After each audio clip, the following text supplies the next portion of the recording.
2 काली और 3 गोरी बहू का पहला बच्चा। सुषमा अपने बेटों के सर पर सेहरा सजाते हुए भरी आंखों से उन्हें देखकर कहती है, मेरे दोनों बेटे कितने सुंदर लग रहे हैं। आज मेरा सालों का सपना सच होने जा रहा है। मेरे बेटों का घर बसने जो जा रहा है। अपने बेटों को दूल्हा बना देखकर सुषमा फूली नहीं समा रही थी, मगर यश और सागर इस शादी से जरा भी खुश नहीं थे। तभी अचानक से यश सेहरा उतार कर नम आंखों से कहता है, माँ, मुझे माफ कर दीजिए, मगर मुझसे ये शादी नहीं होगी। मैं मेरी जिंदगी में अर्पिता की जगह और किसी को नहीं दे सकता। हाँ माँ, मैं भी मेघा के अलावा किसी के बारे में नहीं सोच सकता। दिमाग खराब हो गया है तुम दोनों का। बारात दरवाजे पर खड़ी है। मत भूलो आज तुम दोनों भाइयों की शादी है। कहाँ जा रहे हो तुम दोनों? हमें जाने दीजिए माँ। इतने में आलोकनाथ कमरे में आते हैं। अजी सुना आपने, समझाइए इन्हें कुछ। ये ऐसे कैसे जा सकते हैं? आज इनकी शादी है। इन्हें जाने दीजिए। सुषमा जी, एक माँ होकर भी आप इनका दर्द क्यों नहीं देख पा रही? अरे माँ बाप तो अपने बच्चे की खुशी के लिए क्या कुछ नहीं करते। इन्हें जाने दीजिए। जाओ बच्चों। पिता का आशीर्वाद लेकर यश और सागर शादी छोड़कर चले जाते हैं, जिसके बाद सुषमा अपने 3 बेटों निशु, संजय और अनुज की बारात लेकर जाती है और अमीर घर की पल्लवी, तारा और अंजलि को बहू बनाकर ले आती है। तभी यश और सागर भी अर्पिता और मेघा से शादी करके आते हैं। देखो माँ, हम तुम्हारी बहुएं लेकर आए हैं। बहू? सासू माँ, ये जेठ जी क्या बोल रही हैं? क्या ये जली उपली जैसी शक्ल वाली हमारी जेठानी है? तुम्हें क्या लगता है पल्लवी बहू, इनके कह देने से मैं इन दोनों काली भट्टी को अपनी बहू मान लूंगी? कभी नहीं। पैर में लगे कीचड़ को माथे पर लगा लेने से वो चंदन का टीका नहीं बन जाता। सुषमा दरवाजे पर खड़ी अपनी बहुओं को काले होने के चलते तानों भरी बातें सुनाकर अपनी तीनों गोरी बहुओं का गृह प्रवेश कराती है। वहीं बेचारी काली बहुएं बिना स्वागत के ससुराल के अंदर आती हैं। अगले दिन अर्पिता और मेघा अपनी पहली रसोई में बहुत सारा खाना बनाती हैं। माँ जी आ गई। आप ये देखिए, मैंने और मेघा ने पहली रसोई में सारा खाना आपकी पसंद का बनाया है। ये आलू सोए की सब्जी, कचौड़ी, मटर पनीर। तुम दोनों काली कलूटी को क्या लगता है ये सब करके तुम मेरे दिल में जगह बना लोगी? कभी नहीं। अपना ये काला कलूटा चेहरा लेकर चली जाओ मेरे सामने से। काली बहुओं की बेइज्जती होता देखकर सुषमा की तीनों गोरी बहुएं बहुत खुश होती हैं। ऐसे ही समय बीतता है और सुषमा की तीनों गोरी बहुएं प्रेग्नेंट हो जाती हैं। सासू माँ, हम तीनों प्रेग्नेंट हैं। आप दादी बनने वाली हैं। क्या सचमुच मैं दादी बनने वाली हूँ? तुम तीनों सोच भी नहीं सकती कि ये खुशखबरी देकर तुमने मुझे कितनी खुशी दी है। तभी मेघा और अर्पिता पैर छूकर अपनी सास से खुशी से कहती हैं, माँ जी, मुझे और मेघा को भी दिन चढ़ गए हैं। बहुत जल्दी आप दादी बनने वाली हैं। अपनी काली बहुओं की माँ बनने की बात से सुषमा जरा भी खुश नहीं होती और उखड़े अंदाज में कहती है, हाँ तो कोई बड़ा जंग नहीं जीतने वाली हो। तुम काले बच्चे ही पैदा करके जनसंख्या बढ़ाओगी बस। मगर मेरी तीनों बहुओं का ये पहला बच्चा है और अब तुमको इनके खाने पीने का पूरा ख्याल रखना है। ये बोलकर सुषमा और उसकी तीनों गोरी बहुएं मुंह ऐंठ कर अपने कमरे में चली जाती हैं। हाँ, ब्लैकी टैकी टैमरिंडा। अर्पिता दीदी, हमारी तीनों देवरानियों के साथ साथ हम दोनों का भी तो ये पहला बच्चा है। फिर माँ जी हमारे साथ ही ये फर्क क्यों कर रही हैं? क्योंकि हम गरीब घर से आई हैं और काली हैं। मेघा, तुम अपना दिल छोटा मत करो। देखना एक दिन माँ जी हम दोनों को अपना लेंगी। ऐसे ही दिन बीतता है और अब 5 बहुओं को 3 महीने हो जाते हैं, मगर तीनों गोरी बहुएं सारा दिन अपने कमरे में बैठी बैठी फरमाइश करती हैं। अरे ओ हमारी काली जेठानियां, हमारा ब्रेकफास्ट लेकर कमरे में आओ। जाओ मेघा, ये नाश्ता उन्हें दे आओ। मेघा नाश्ता लेकर कमरे में आती है। आओ आओ नंबर 2 टैमरिंडा। मेघा नाश्ता रख कर जाने लगती है। तभी तारा टॉन्ट मारते हुए बोलती है, अबे ओ काली कलूटी बैंगन लूटी, करेक्ट 10 बजे हमारे लिए जूस लेकर आना, मत भूलना, समझी? मेघा चुपचाप वहां से चली जाती है। वक्त गुजरता है। अब 5 को 5 से 6 महीने बीत जाते हैं। एक शाम सुषमा अपनी तीनों बहुओं के लिए ढेर सारे फल, फ्रूट, काजू बादाम खरीद कर लाती है। पल्लवी बहू, अंजलि बहू, तारा बहू कहाँ हो, जरा यहाँ तो आना। अरे सासू माँ, ये इतनी सारी थैलियाँ पूरा बाजार ही खरीद कर ले आई हैं क्या? मेरा बस चले तो मैं अपनी तीनों बहुओं के लिए पूरा बाजार भी खरीद लूं। इनमें तुम तीनों के खाने पीने के लिए फल फ्रूट हैं और काजू बादाम और मेवे मखाने हैं, और ये केसर है, इसे दूध में डालकर पीना ताकि तुम्हारे बच्चे गोरे सुंदर पैदा हो। ये तुम तीनों का पहला बच्चा है तो तुम्हें अपने खाने पीने का पूरा ध्यान देना है। माँ जी, क्या थोड़े से काजू बादाम हम भी ले ले?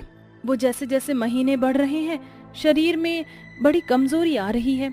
ये काजू बादाम फ्री फंड में नहीं है जो मैं तुम दोनों काली कलूटियों को दे दूं। हमारे जमाने में औरतें रूखी सूखी रोटी खाकर भी हट्टे कट्टे बच्चे पैदा करती थी। दाल रोटी खाओ, उससे ताकत मिलेगी। सुषमा की इन बातों में उसका फर्क साफ झलक रहा था। हालांकि उसकी 3 गोरी बहुओं की तरह अर्पिता और मेघा का भी ये पहला बच्चा था, मगर उन्हें रूखे सूखे के सिवा खाने पीने का कोई इंतजाम नहीं मिलता। साथ ही वो बेचारी बहुएं सारा दिन सुबह से रात तक एक पैर पर नाचती रहती हैं। माँ जी, चाय। तुम दोनों को कितनी बार कहा है ना दूध में तेज पत्ती डाला करो।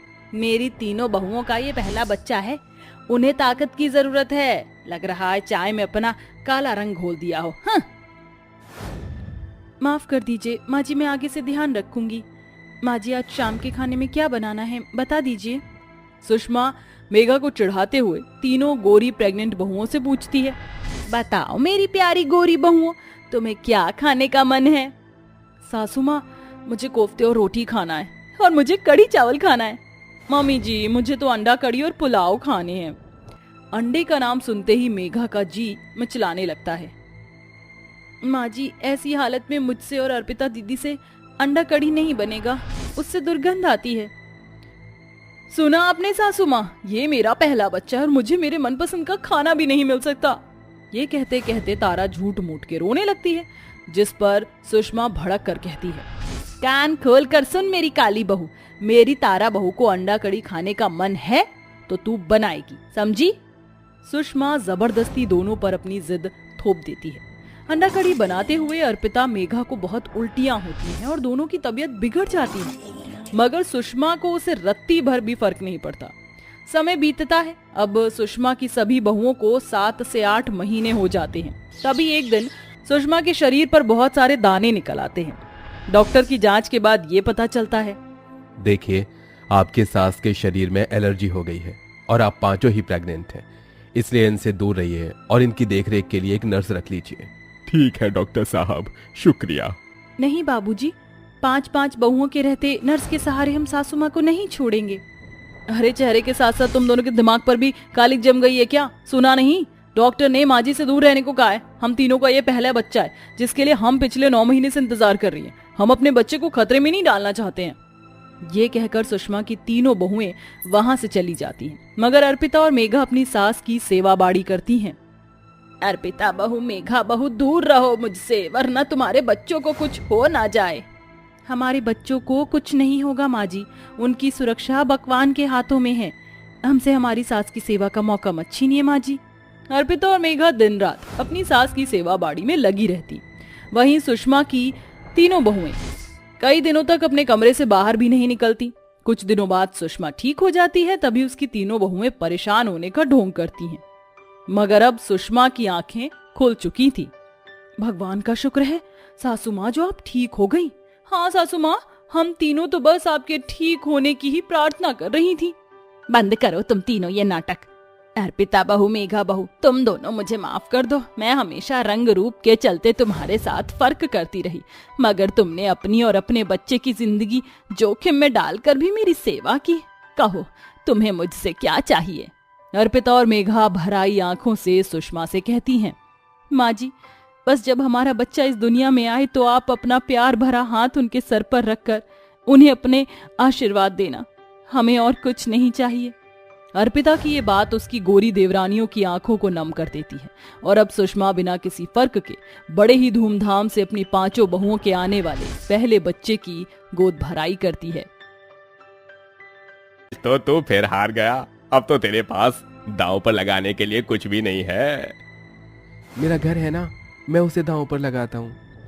अभिनव अपने घर को दांव पर लगा देता है, लेकिन अभिनव की किस्मत इस बार भी उसका साथ नहीं देती और अभिनव अपना घर दांव में हार जाता है। अब मैं क्या करूं? मेरा परिवार तो बेघर हो जाएगा। हमारे पास इस घर के अलावा और कुछ नहीं है। अब हम लोग कहाँ जाएंगे? तू एक काम क्यों नहीं करता? अगर तू हमें घर नहीं दे सकता तो घर के बदले में 1,00,000 रुपए दे दे। मैं इतने पैसे कहाँ से लाऊंगा? मेरे पास तो 1,000 रुपए भी नहीं है। मुझे कुछ दिनों का समय दे दो। अभिनव के कहने पर बिरजू और मदन अभिनव को 2 महीने का समय दे देते हैं। अभिनव एक नंबर का जुआरी होता है। अभिनव की पत्नी अर्चना एक दर्जी होती है जो गांव के लोगों के कपड़े सिलकर अपने घर का खर्च चलाती है और अपनी 5 नंद का ख्याल रखती है। अर्चना रंग रूप से काली होती है, लेकिन काला रंग होने के बावजूद भी अर्चना दिल की बहुत साफ होती है।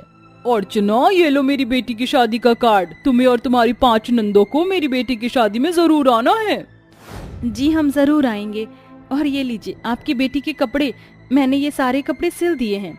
विमला अर्चना की तारीफ करती है और उसे शादी का कार्ड और पैसे देकर चली जाती है।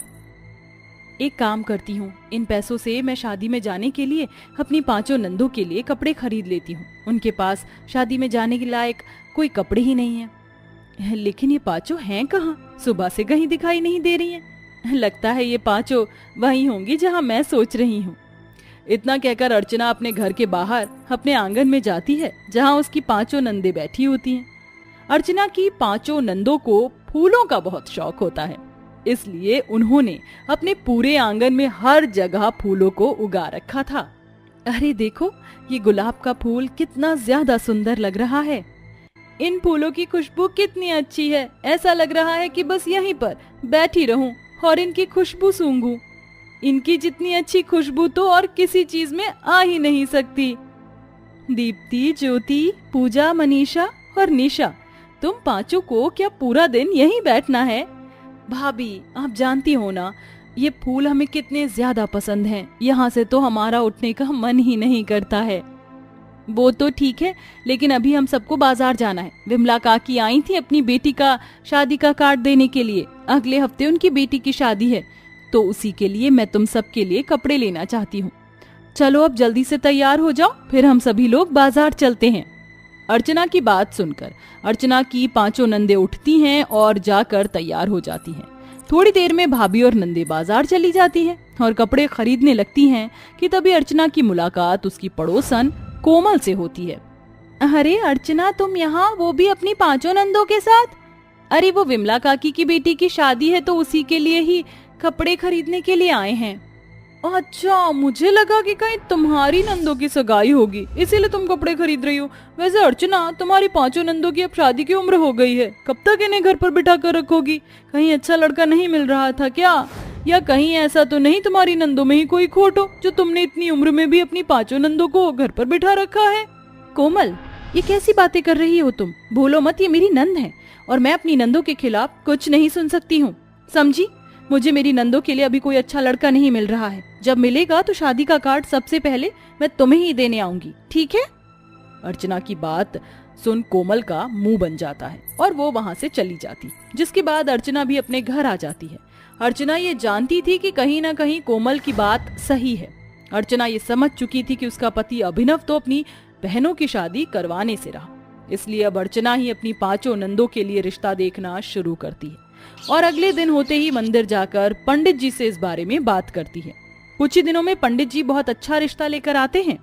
पंडित जी ने आपकी 5 नंदों की बहुत तारीफ की है और हमें भी आपकी 5 नंदे बहुत पसंद हैं, इसलिए हम अपने 5 बेटों का रिश्ता आपकी 5 नंदों के साथ करना चाहती हैं और हमें कोई दहेज भी नहीं चाहिए।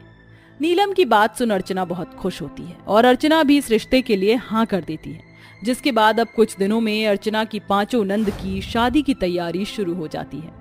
अर्चना ने जो अपने दर्जी के काम से पैसे कमाए थे, वो उन सारे पैसों को अपनी 5 नंदों की शादी में लगा देती है और उनकी शादी में कोई कसर नहीं छोड़ती।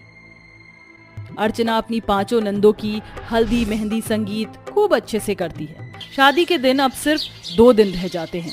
घर में चारों तरफ खुशियों का माहौल होता है कि तभी बिरजू और मदन आ जाते हैं और अभिनव से पैसे मांगने लगते हैं। क्योंकि तुम्हारे पति ने ये घर जुए में हार गए हैं। अब तुम्हारा समय पूरा हो चुका है, अब हमारे पैसे दे दो वरना ये घर खाली कर दो। ये क्या कह रहे हैं आप? मेरी नंदू की शादी होने वाली है 2 दिनों में। अगर हम लोगों ने ये घर खाली कर दिया तो हम लोग कहाँ जाएंगे? प्लीज हमें थोड़ा समय और दे दीजिए। जो समय देना था हमने दे दिया, अब हमें पैसे चाहिए वरना ये घर खाली कर दो। बिरजू और मदन की बात सुनकर अर्चना काफी डर जाती है और उसे कुछ समझ नहीं आ रहा होता कि तभी अर्चना अंदर जाती है और अपने अलमारी से 1 लाख रुपए निकालकर बिरजू और मदन को दे देती है। जिसके बाद बिरजू और मदन वहां से चले जाते हैं और अर्चना अपने फूलों के आंगन में चली जाती है। वहां बैठकर वो रोने लगती है। भगवान, ये 1 लाख रुपए मैंने अपनी नंदू की शादी की जोड़े के लिए रख रखे थे, लेकिन अब इनकी शादी के लहंगे कहाँ से लाऊंगी? शादी को सिर्फ 2 ही दिन रह गए, मैं इतने पैसों का इंतजाम कहाँ से करूंगी? हे भगवान, कुछ तो चमत्कार दिखा। कि तभी अर्चना देखती है कि एक तितली फूलों में फंस गई है और वो मदद मांग रही है। मदद करो, मैं यहाँ इन फूलों में फंस चुकी हूँ। तितली को बोलता देख अर्चना बहुत हैरान होती है, लेकिन वो उसकी मदद करती है। अर्चना जैसे ही उस तितली को उस फूल से आजाद करती है तो वो तितली एक सुंदर सी परी का रूप ले लेती है। मेरी जान बचाने के लिए धन्यवाद अर्चना। आज तुम ना होती तो शायद मैं इन्हीं फूलों के बीच फंसकर मर जाती। मैं तुम्हारी सारी परेशानी जानती हूँ। तुम्हारी नंदो की 2 दिनों में शादी होने वाली है। उन्होंने और तुमने इन फूलों का बहुत ख्याल रखा है और इनको कभी एक बार भी मुरझाने नहीं दिया। इतना कहकर परी अपनी जादू की छड़ी से उन सारे फूलों पर एक जादू करती है। ये सभी मामूली फूल अब जादुई फूल बन गए हैं। ये फूल ना ही तो कभी मुरझाएंगे और ना ही कभी इनकी खुशबू खत्म होगी। इन फूलों से तुम अपनी 5 नंदों के लिए शादी का जोड़ा बना सकती हो। धन्यवाद आपका परी, अगर आप ना होती तो न जाने क्या होता। अर्चना जल्दी से अपने आंगन के सारे फूलों को इकट्ठा करती है और ले जाकर उन सब से अपनी 5 नंदों के लिए शादी का लहंगा बनाने लगती है। अर्चना फूलों के लहंगे को ले जाकर अपनी 5 नंदों को दे देती है। ये फूलों के लहंगे तो बहुत सुंदर हैं और इनमें से तो बहुत ही अच्छी खुशबू आ रही है। और ये फूलों की ज्वेलरी भी आपने हमारे लिए इतनी मेहनत करी। अगर आप ना होती तो हमारा क्या होता भाभी? चलो अब जल्दी से इन फूलों के लहंगे और ये फूलों की ज्वेलरी पहनकर तैयार हो जाओ, बारात आती ही होगी। अर्चना की 5 नंदे फूलों के लहंगे और ज्वेलरी को पहनकर तैयार हो जाती हैं और नीचे शादी के मंडप में आ जाती हैं। 5 दुल्हनों को फूलों के लहंगे में देखकर सब लोग हैरान हो जाते हैं और सबको उनके लहंगे पसंद आते हैं। जिसके बाद अर्चना की 5 नंदों की शादी होती है और वो अपने ससुराल चली जाती हैं। जिसके बाद अब अर्चना के पास बहुत से लोग फूलों के लहंगे बनवाने के लिए आते हैं और धीरे धीरे अर्चना अब फेमस होने लगती है और अभिनव भी अब अपनी सारी बुरी आदतें छोड़ देता है। जिसके बाद अब अर्चना और अभिनव एक साथ खुशी खुशी अपनी जिंदगी जीते हैं।